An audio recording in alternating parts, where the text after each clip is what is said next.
Hello my dear students, welcome to my class. Before starting the class, I want to attention of all of you. बेटा ध्यान से इस lecture को देखिएगा क्योंकि मैंने पहले भी बोला है कि BODMAS is the most important topic of the mathematics.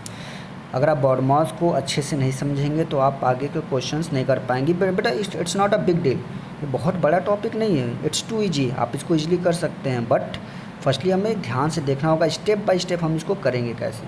आपने क्लास 6 में भी पढ़ा होगा, 5th में भी पढ़ा होगा, 5th के स्टूडेंट ने उनसे पहले नहीं पढ़ा होगा, ठीक है। तो जिन्होंने नहीं पढ़ा है बेटा वो ध्यान से देखिएगा, और जिन्होंने पढ़ से रखा है BODMAS को उनको क्या करना है, फोकस करने की ज़रूरत है। उनका जस्ट रिविजन है तो ध्यान से देखिएगा। Okay now I am going to start BODMAS। Okay now BODMAS is not only a word.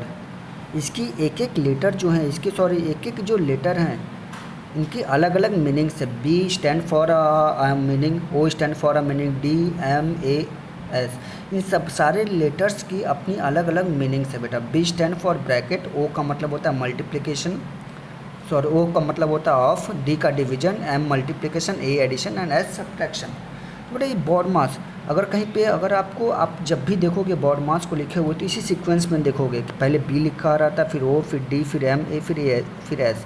क्यों लिखा होता है बेटा? क्योंकि इसके पीछे एक लॉजिक होता है कि जब भी हम किसी इसके BODMAS से रिलेटेड जब क्वेश्चन सॉल्व करते हैं तो हमेशा इस सीक्वेंस में ही करते हैं। पहले ब्रैकेट को सॉल्व करेंगे, फिर ऑफ, फिर डिवीजन, फिर मल्टीप्लिकेशन, फिर एडिशन, फिर सब्ट्रैक्शन। इस चीज़ को याद रखिएगा बेटा। सपोज डैट कोई क्वेश्चन है जिसमें bracket, of, multiplication, division, addition, subtraction सब दिया हुआ है, तो उस केसेस में आप क्या करोगे, सबसे पहले आप ब्रैकेट ओपन करोगे। जब तक एक भी ब्रैकेट रिमेन है आप ये क्वेश्चंस इनके स्टेप सॉल्व नहीं करोगे। बट हाँ, ब्रैकेट के अंदर अगर कुछ है, bracket suppose that of bracket के अंदर आ गया, ऑफ ब्रैकेट के अंदर है, तो उस केस में ऑफ पहले सॉल्व होगा क्योंकि वो हमें ब्रैकेट को सॉल्व करना है, और ब्रैकेट को हमारी पहली प्रायोरिटी ब्रैकेट को सॉल्व करने की होती है। तो ब्रैकेट को सॉल्व करने के लिए अगर ब्रैकेट के अंदर ऑफ, एडिशन, मल्टीप्लिकेशन, डिवीजन ये कोई भी आया हुआ है तो उसको हम पहले सॉल्व करेंगे। Okay, are you getting my point? मतलब अगर ब्रैकेट के अंदर भी ये सब आया तो उसमें अगेन ब्रैकेट के अंदर एक नया BODMAS का कंसेप्ट लगेगा, और जैसे ब्रैकेट ओपन होगा देन आप सर्च करोगे कि ऑफ कहाँ है, then division, then multiplication, addition, subtraction. अगर किसी क्वेश्चन में ब्रैकेट नहीं दिया हुआ है देन हम स्टार्टिंग कहाँ से करेंगे, ऑफ से, फिर डिवीजन, मल्टीप्लिकेशन, एडिशन, सब्ट्रैक्शन। अगर ऑफ भी नहीं है then we will start from division, multiplication, addition, subtraction. तो इस तरह से हम कंसेप्ट अप्लाई करेंगे। This is the basic concept of BODMAS, और इसको ध्यान से आपको देखना होगा, इसको लर्न कीजिए।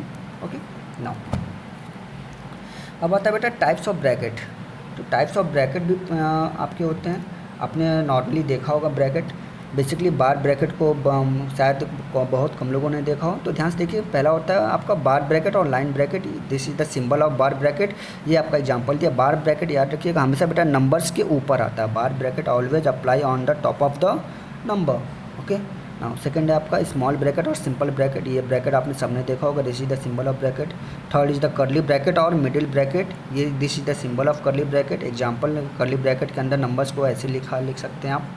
नाउ स्क्वायर ब्रैकेट और brick bracket, this is the symbol, this is the example. Now एक चीज़ और बेटा, when all the brackets come together, जब ये चारों ब्रैकेट एक साथ आते हैं तो याद रखिएगा ऑलवेज जो बार ब्रैकेट है वो सबसे अंदर आता है, उसके बाहर आता है small bracket, then curly bracket, then big bracket. This is the sequence of the bracket. Bracket का सीक्वेंस क्या होता है बेटा? This is the sequence of bracket की याद रखिएगा जब भी आप ब्रैकेट्स को ओपन करते हैं, जब ये चारों ब्रैकेट्स एक साथ आ जाए, when all these 4 brackets are applied together, then firstly we will open the bar bracket, then small bracket, then we will go through for curly, and then we will go for square bracket. Are you getting my point? Means अगर किसी question में suppose that किसी question में बार, curly और square ये तीनों आए तो क्या करेंगे, पहले बार ओपन करेंगे, फिर कर्ली, फिर स्क्वायर। अगर किसी क्वेश्चन में कर्ली, बार और स्क्वायर आया है, पहले बार, फिर कर्ली, फिर स्क्वायर। अगर किसी क्वेश्चन में स्मॉल और स्क्वायर आया है तो पहले स्मॉल ओपन करेंगे, फिर स्क्वायर ओपन करेंगे। ओके, तो अभी इसके और भी कॉन्सेप्ट्स हैं बेटा। जैसे जैसे आप क्वेश्चन सॉल्व करोगे तो आपके कॉन्सेप्ट क्लियर होंगे। तो फिलहाल ये बेसिक कॉन्सेप्ट था आपका BODMAS का, इसको आप बिल्कुल ईजिली आप इसको लर्न कीजिए। And in next video I will discuss the questions based on BODMAS। Thank you.